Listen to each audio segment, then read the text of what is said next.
Dr. Jo Righetti is an animal behaviour consultant and through her business Pet Problems Solved provides services to pet owners, vet clinics, animal shelters, local governments, universities, commercial companies and media around Australia. Jo is a proud ambassador of the Animal Welfare League, Assistance Dogs Australia and Nestle Purina. And can I just say that was the Purina chicken chuck. So all those people that got chickens, that's thanks to Purina. Dr. Jo's latest project is a radio show, Talking Pets, where she's joined by animal experts, business owners and pet lovers on live radios and pet podcasts. Jo enjoys chatting to people about their pets on social media channels and lives with 4 cats, a dog and several chickens. Live ones, not rubber. Thank you.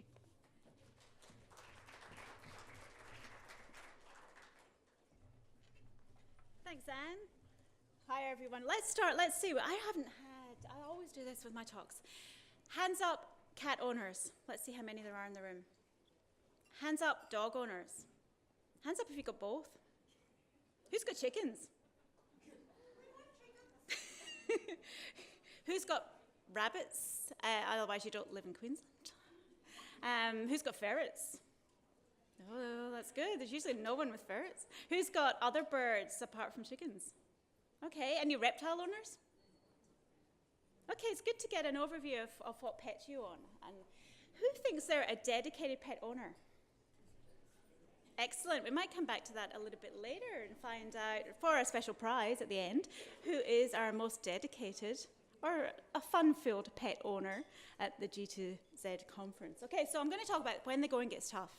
What happens? Everybody has tough times in their lives, don't they? We're not perfect. People go through divorces. We find it hard to get accommodation. Sometimes it's difficult to live with your neighbours. Things frustrate you. So what I wanted to do is think about what happens when the dedicated pet owner finds things tough. What do they do with their pets?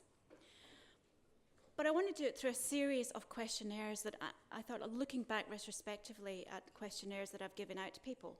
So I spend a lot of time dealing with pet problems.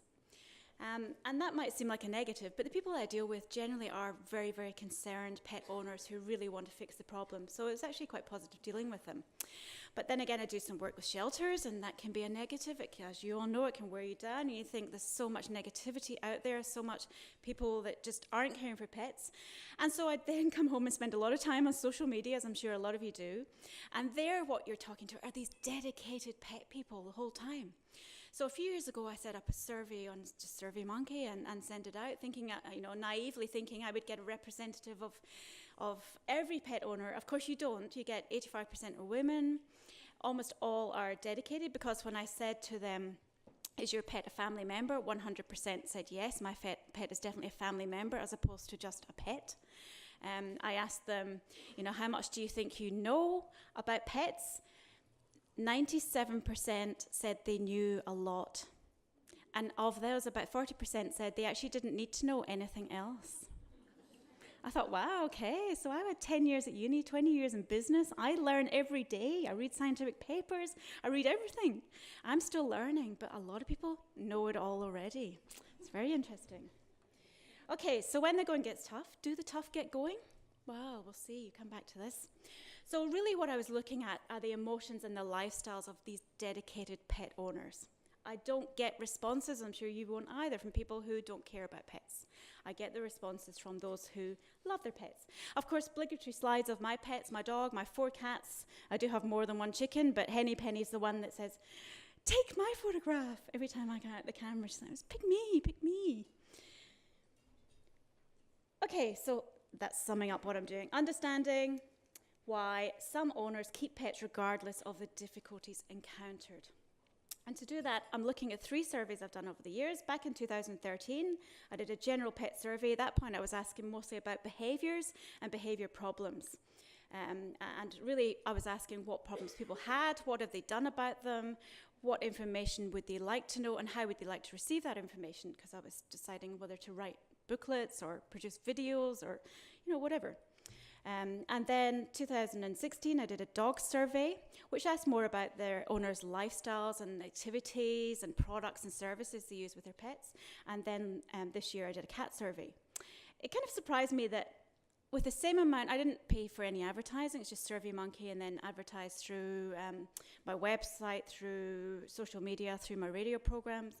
But dog owners came back in force, and cat owners were a lot less in number completing this survey. I kind of thought cat owners might overtake the dog owners in willingness to do surveys, but I seem to be wrong. So the results I'm presenting, although I did put the survey out around the world, a lot of people did answer from Australia, and it's those that I'll mainly be concentrating on this afternoon. I should say that owners could remain anonymous. They didn't have to say who they were, and it wasn't compulsory to answer any question. So I wanted to know these dedicated pet owners, to just make sure I did, probably very anthropomorphically, ask them if they loved their pet, and ask them if they thought their pet loved them back. So it definitely was love. Dog owners, I think it was about 96.1%, said that they loved their dog, and 95.9% of cat owners, so very, very similar there. So a majority of these pet owners loved their pet. Just that few that didn't like, that said they liked them, and 0.5% really weren't sure if they loved their pet or not. Now, when it came, so it's pretty much love, isn't it? When it came to, does your pet love you? Yes, it is anthropomorphic, but just think about it. Does your pet love you? Okay, well, dog owners, 85% thought it's love, which, yeah, is pretty good. Cats, well, okay, 69%. So perhaps not quite so sure that the cats really love us, okay? But we did think that they do like us, okay? So then I asked them how they actually perceive their pet. Is their pet like a child? I already knew that 100% of them think they're family members, but do they think them as a child, like a baby? Do they think them as a friend, perhaps a life partner, or some other combination, less likely like a sibling, or even that the pet is their parent? There wasn't too many people thought that. Or are they just a pet?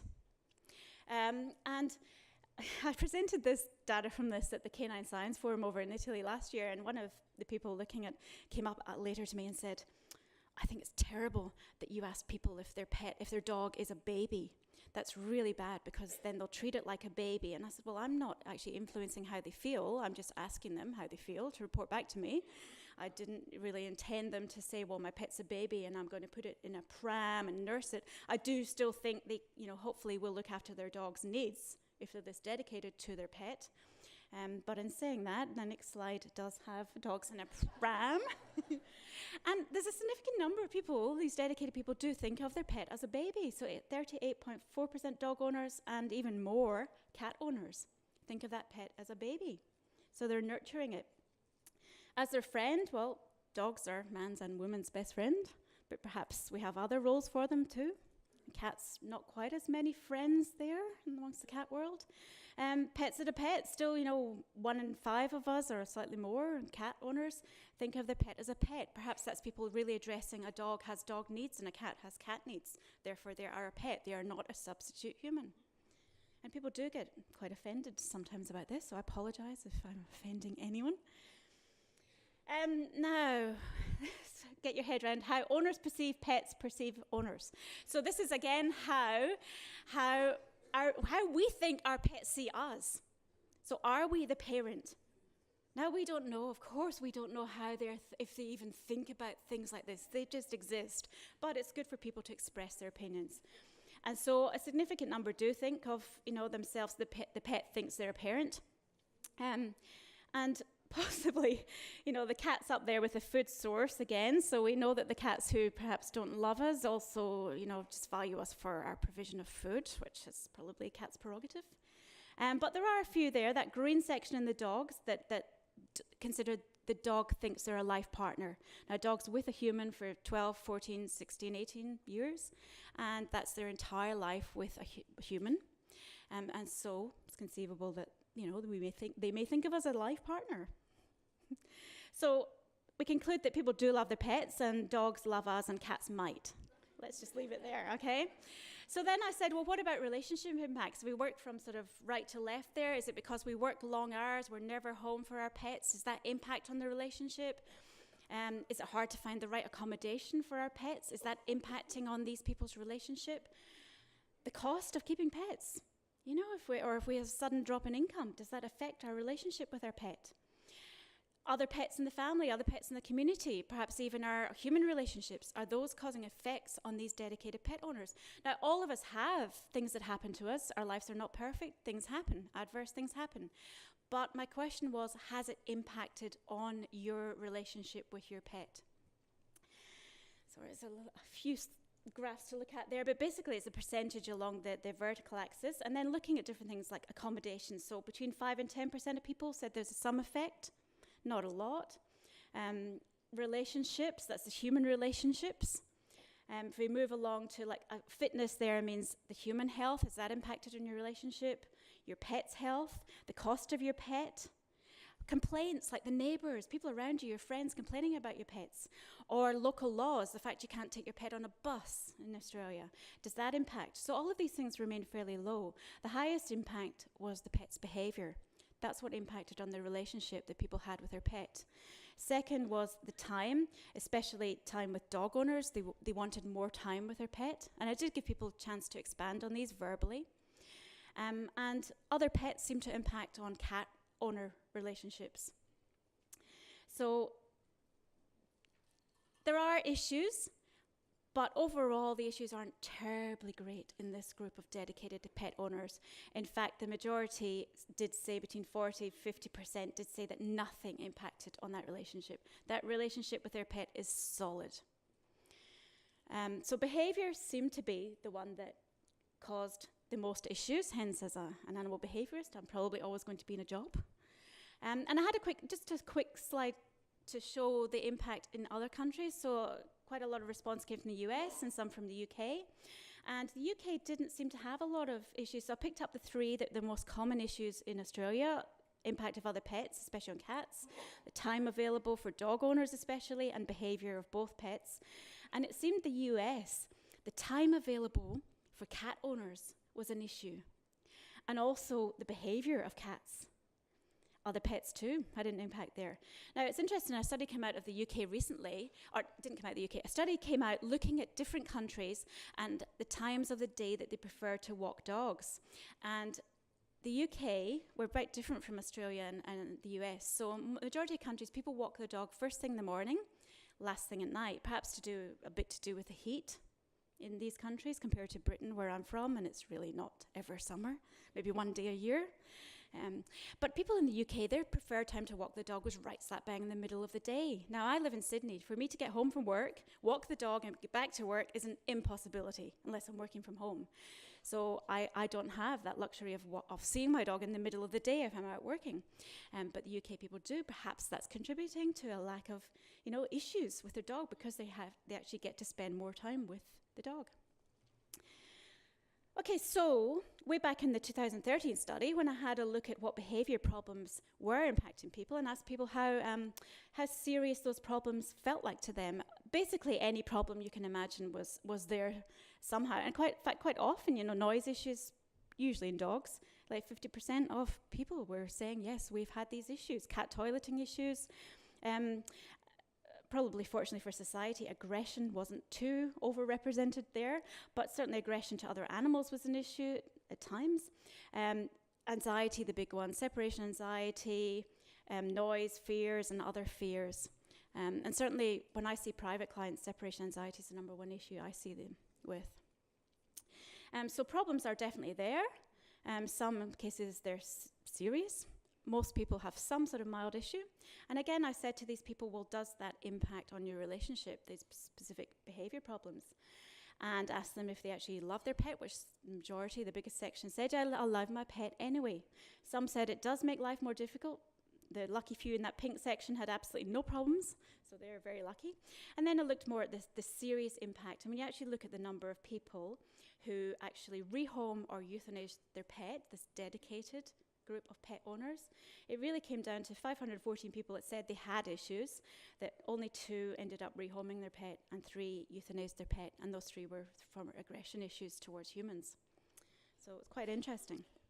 So then in my individual study surveys on dogs and cats, I decided to look at these dedicated pet people and see, well, what are they doing with their pet?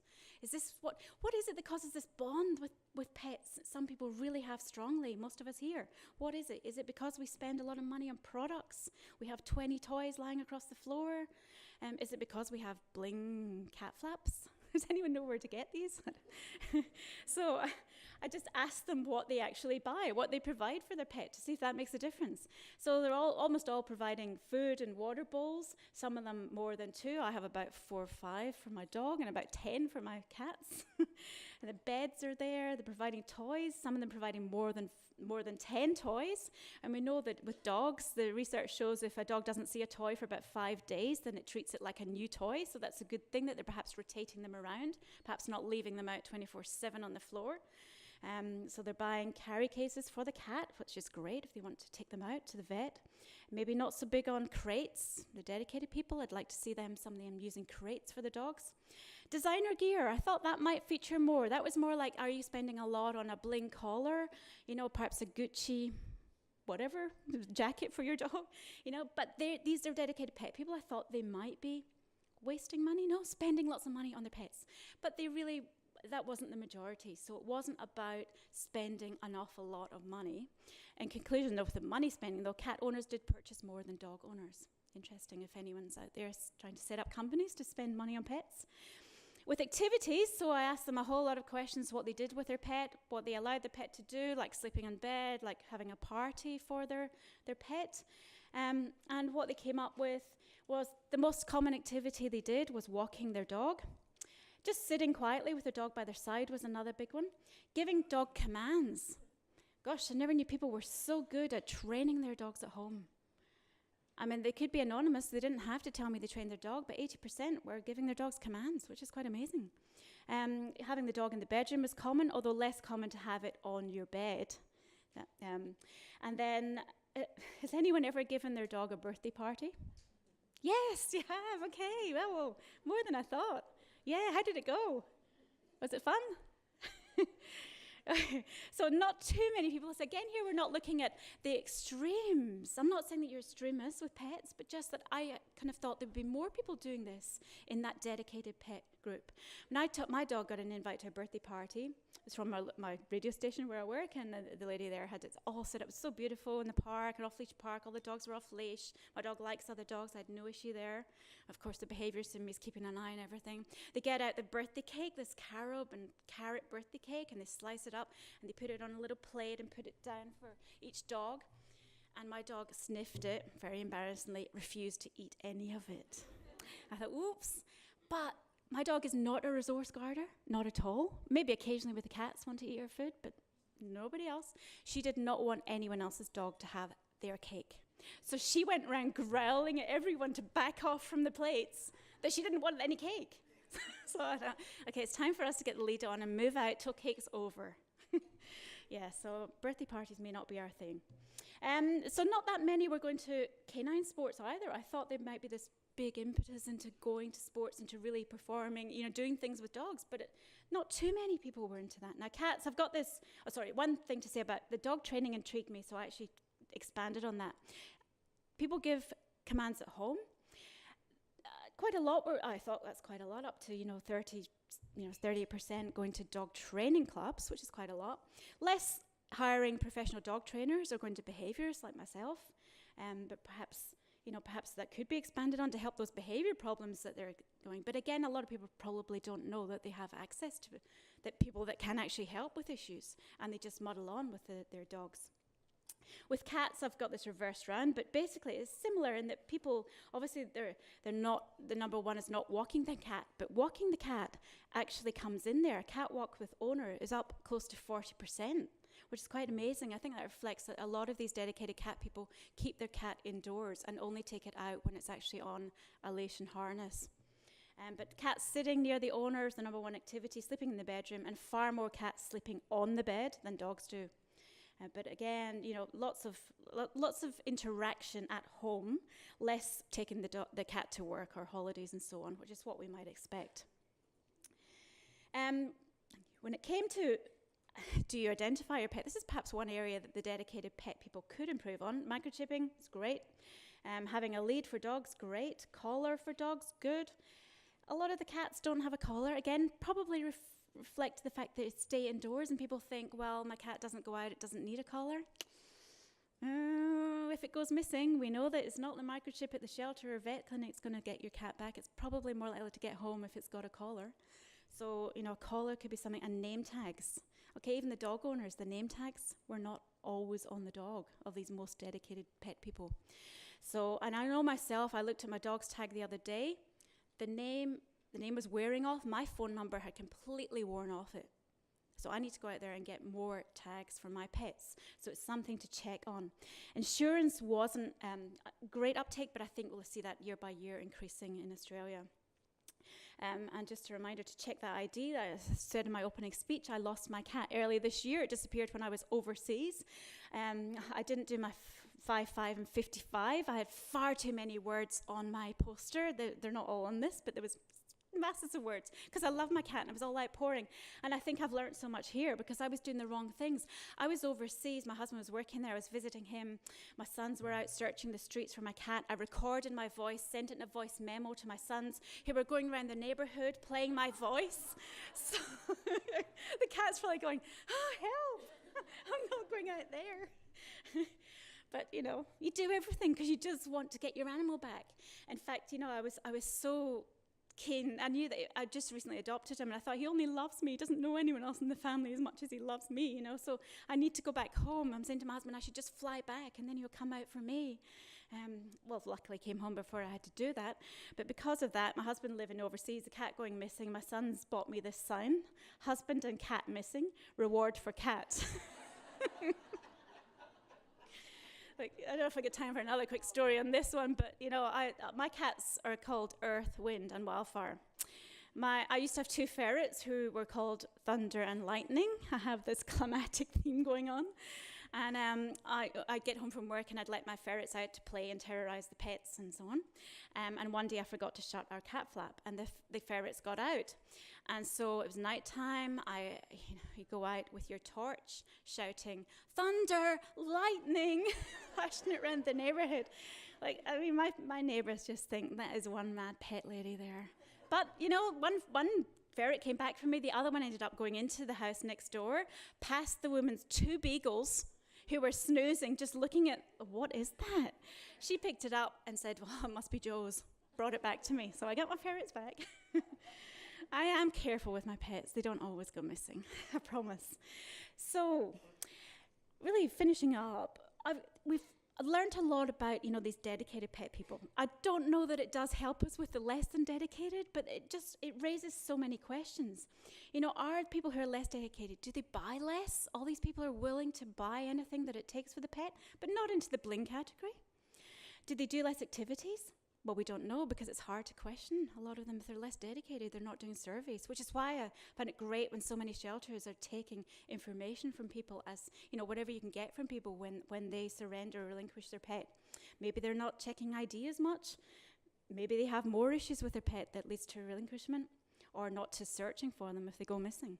Maybe they have more behaviour problems, or maybe somehow they just love less than the rest of us in society, especially with pets. And I finished by posing questions, as all good research does. Can we actually turn these less dedicated people into more dedicated people? Perhaps we can. I think, some of the things I do try to do that. I give lectures on keeping pets in apartments. I work like Animal Welfare League Australia, ambassador there, and they've got programs on helping aged facilities and the aged population keep pets in their home. There's also programs there to help people who are renting with pets. So it's all about people who might not otherwise be able to have a pet being able to have one. But then that begs the question, should pet owners who are less dedicated have pets at all? Just want to throw out there. And can we actually, as I said, can we survey owners about their lifestyle with a pet so we actually know what they're doing or not doing and maybe learn more from that? And can we do more with these dedicated pet owners? Way back their first survey, I said to people, do you do any voluntary work with animals? Yes or no? And what do you do? And what would you like to do? Would you like to do some voluntary work? And many, many of them said yes, they did. But many said no, they weren't doing any. And many, many said they would like to. And I thought, well, that's interesting, because we all want volunteers in all our organisations, but they didn't know how to go about finding a voluntary job. So I think we really need to give them tools for that. So we're going to do a little competition, but just so that I would love people to contact me, petproblemsolve.com.au, Dr Joanne at petproblemsolve.com.au, and any of the social networks that you happen to be on. I'm on them all of the time.